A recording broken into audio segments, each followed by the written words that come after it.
欢迎收看6小时的财经快讯。第一条是 Bobby Jane 筹集53亿美元新多策略对冲基金，仅次于 Exodus Point Capital Management 的创纪录首次亮相。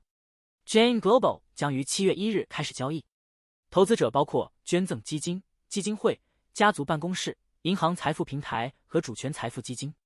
接下来这条，快时尚零售商 Shine 已向英国市场监管机构秘密提交了在伦敦上市的文件，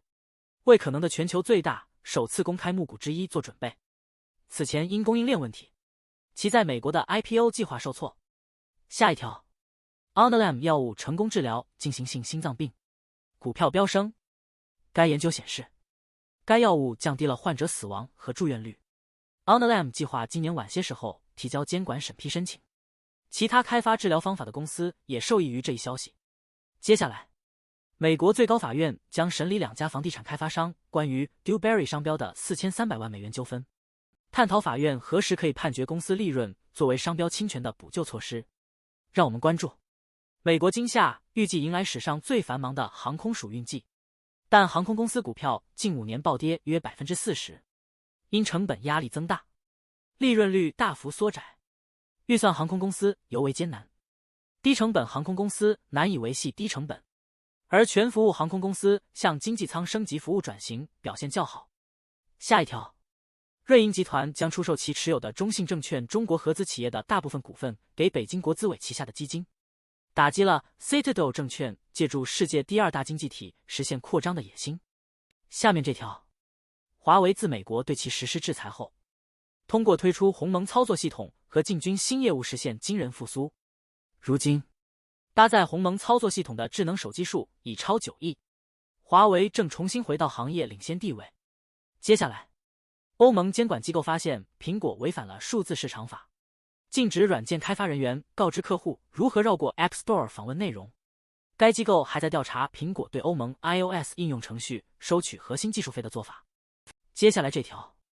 AT&T 总裁建议国会授予联邦通信委员会权力，要求大型科技公司为政府基金提供资金以补贴电信和宽带服务。下一条，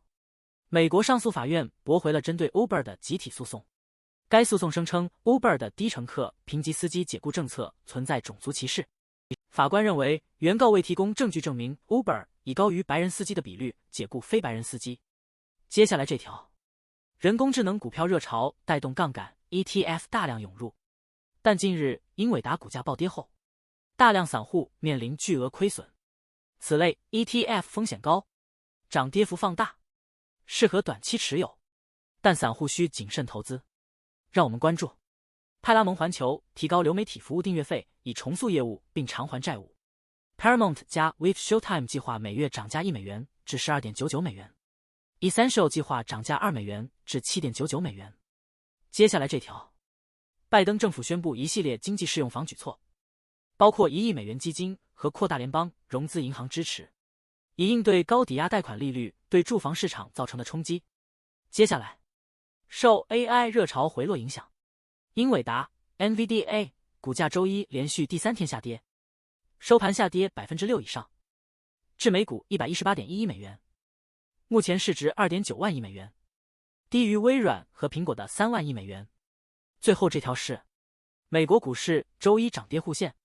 随着芯片巨头英伟达 NVDA 持续下滑，纳斯达克指数在华尔街又一个狂飙突进季度末开局下挫，标普500指数 GSPC 下跌 0.3%，